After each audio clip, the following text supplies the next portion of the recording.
تعلیمی دور تھا، اور میں جو ہے نا اس کے بعد بڑا محتاط ہو گیا اس حوالے سے.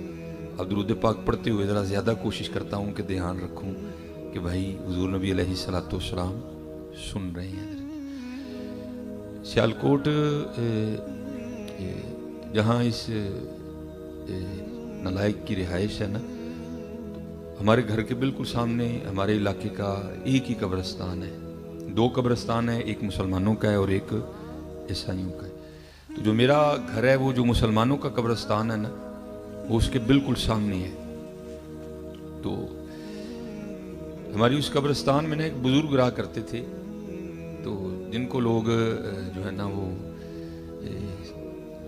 سائیں صاحب کہہ کے ان کو پکارا کرتے تھے. اچھے بھلے آدمی تھے ماشاءاللہ، اللہ کی بڑی رحمت تھی. اللہ نے ان کو جو ہے نا وہ دنیا سے ماشاءاللہ بڑا نواز رکھا تھا. اللہ نے ان کو بہت زیادہ دنیا عطا کی تھی. ان کے 3 بیٹے جرمنی تھے. ایک ان کا جو بیٹا ہے وہ اس کا ماشاءاللہ اپنا جو ہے نا وہ سرجیکل کا کارخانہ ہے. تو جو میرا گھر ہے وہ قبرستان کے بالکل سامنے تھا. تو جو ان کا گھر ہے قبرستان کے اس سمت ہے، اس سمت قبلے والی سمت نا، ہمارے ادھر اس سمت ہے. تو میری ان سے بڑی محبت تھی ماشاءاللہ. دانا آدمی، بڑے سیانے، بڑے کاروباری. بس حضرت پتہ نہیں کوئی تار ہی لگئی یا کسی کی نظر پڑ گئی، تو اس مرد کلندر نے دنیا کو خیر آباد کا اور اس نے آ کے قبرستان میں ڈیرا لگا لیا. تو ایک دن نا میں مدرسے سے، ہمیں چھٹی تھی 9-10 محرم، تو میں سیالکوٹ واپس آیا ہوا تھا. تو زیادہ تر عادت ہوتی تھی کہ فالتو بیٹھنے سے بہتر ہے بندہ کسی اللہ والے کے پاس بیٹھ جائے. نیک بندے دی صحبت ہے جویں دکان تارا ہے، لئیے نہ لئیے کھلے آنا. یہ تو وہ دکان ہے، آپ نے روپیہ بھی نہیں دینا، آپ کو جاتے انہوں نے بڑا کچھ دے کے بھیجنا ہے. تو ہمیشہ سے عادت رہی کہ چلو یار ادھر ادھر بیٹھنے سے چاہیے. کیونکہ میاں محمد بخش علیہ الرحمہ نے کہا بھی نا، آپ فرماتے چھڑ دے بے دردان دی یاری نیتے ہو جاسی منہ کالا. چھڑ دے بے دردان دی یاری نیتے ہو جاسی منہ کالا. اے دے تو تنہائی چنگی جڑی بخشے نور اجالا. کتے کلیاں بیلی لیکن کسی دنیا دار کل نہ بہی ہے. آندیاں تیرا بڑا بیڑا گرک ہو کے آنا ہے، آندیاں تیرا بڑا بیڑا گرک ہونا ہے. وہ تو عادت رہی کہ چلو یار کسی ایسے کے پاس ہی بیٹھا جائے. تو 9 محرم تھی تو میں قبرستان میں نا بیٹھا ہوا، بڑی بڑی گرم دوپہر تھی.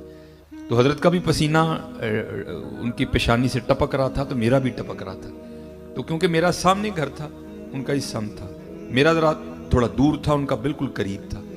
تو اب تو آ گئے نا یہ چلر وغیرہ آ گئے، تب وہ ونڈو اے سی ہوتا تھا. تو ان کے گھر کا نا ونڈو اے سی چل رہا تھا، آواز بھی آ رہی تھی. تو میرے دل میں خیال آیا واہ بابے کی کیتے کڈا یخ ٹھنڈا کمرہ ہونا ہے تے کتنے آ کے سڑن ڈیا. تو میں نے عرض بھی کر دی، میں حضور ویکھو نا کڈا یخ ٹھنڈا کمرہ ہے تے اے کی کیتا جائے. تو مجھے بڑا زبردست جواب دیا.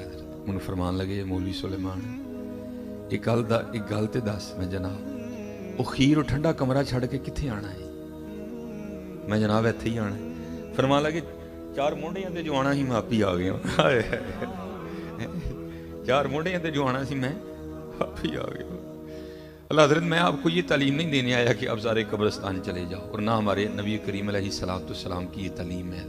نبی علیہ السلام نے اس کو پسند نہیں فرمایا، حضور نبی علیہ السلام نے معاشرت کو پسند فرمایا. بس اتنا کہوں گا یار، جتھے مرضی رہو، کوٹھی چ رہو، کار چ رہو، بنگلے چ رہو، چگی چ رہو، بس اینا یاد رکھیو جانا اسی بھی قبرستان ہی. اتنا بس یاد رکھنا، بچ جاؤ گے. کہیں اس وہم میں نہ پڑ جانا کہ ہم نے نہیں جانا. بس اتنا یاد رکھنا کہ جانا ہم نے بھی قبرستان ہی ہے. اتنا بس یاد رکھنا، وقت اچھا گزر جائے گا. جس دن بھول گئے نا اسی دن کام خراب ہو